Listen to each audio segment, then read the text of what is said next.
IPL 2026 உடைய top 4 almost seal ஆயிடுச்சு அப்படின்னு நான் நினைக்கிறேன்.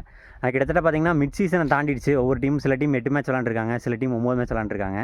இப்போதைக்கு டாப் 4ல் யார் இருக்காங்கன்னு பார்த்தீங்கன்னா Punjab Kings, Royal Challengers Bangalore, Sunrisers Hyderabad மற்றும் ராஜஸ்தான் ராயல்ஸ் இருக்காங்க. ஸோ இவங்க டீம் இந்த 4 டீம் தான் மேக்ஸிமம் டாப் 4 ஃபினிஷ் பண்ணுவாங்க. ஏன்னு கேட்டிங்கன்னா போத் பேட்டிங் அண்ட் பவுலிங் ரெண்டுலேயுமே வந்து அவங்க ஓரளவுக்கு ஸ்ட்ராங்காக இருக்காங்க. அண்டு அவங்களுக்கு அடுத்தது பார்த்திங்கன்னா அவங்க எல்லாருமே மினிமம் 12 பாயிண்ட்ஸில் இருக்காங்க. அதுக்கு அடுத்தது பார்த்திங்கன்னா 8 பாயிண்ட்ஸ் வித் ஜிடி. இந்த டாப் 4ல் ஆர்சிபி தான் ரொம்ப ஸ்ட்ராங்காக இருக்காங்க அப்படின்னு நான் நினைக்கிறேன். ஏன்னு கேட்டிங்கன்னா போத் பேட்டிங் பவுலிங் ரெண்டுலேயுமே ஈக்குவலி குட்டாக இருக்காங்க. பட் பஞ்சாப் கிங்ஸ் பேட்டிங் சூப்பராக இருக்குது, பட் பவுலிங் இன்னும் வந்து கிளிக் ஆகலையோ அப்படின்னு தோணுது. அதுவும் இல்லாமல் ஃபஸ்ட்டு மேட்ச்சை தவிர அப்புறம் எல்லா மேட்சும் ரன்ஸ் லீக் பண்ணியிருக்காங்க. இந்த டாப் 4ல் ஆர்சிபி ஹேஸ் போத் ரெண்டுமே சூப்பராக இருக்குது.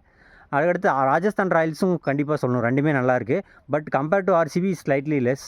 ஆர்சிபி தான் ஃபஸ்ட்டு இருக்காங்க, அதுக்கடுத்தது I will say Rajasthan Royals, அதுக்கப்புறம் பஞ்சாபும் சன்ரைசர்ஸ் சொல்லுவேன். சன்ரைசர்ஸ்க்கு பவுலிங்கே இல்லை. ஆக்சுவலாக இந்த கேம்பெயின் ஸ்டார்ட் பண்ணும்போது சன்ரைசர்ஸ்க்கு வந்து ஒரு பவுலிங் லைனப்பே இல்லாத மாதிரி தோணுச்சு.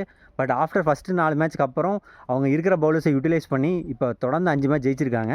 பட் அது இருந்தாலும் ஸ்டில் சம் ப்ரெஷர் சுச்சுவேஷனில் அவங்களா பெர்ஃபார்ம் பண்ணுவாங்களா அப்படின்னு தெரியல. அந்த இதனால் பார்த்தீங்கன்னா சன்ரைசர்ஸ் அண்டு பஞ்சாப் வந்து 3/4 ஐ மீன் பேஸ்ட் ஆன் த ஸ்ட்ராங்னஸில் சொல்கிறேன். பட் இந்த 4 டீமே மேக்ஸிமம் வந்து பிளே ஆஃப் குவாலிஃபை ஆயிடுவாங்க.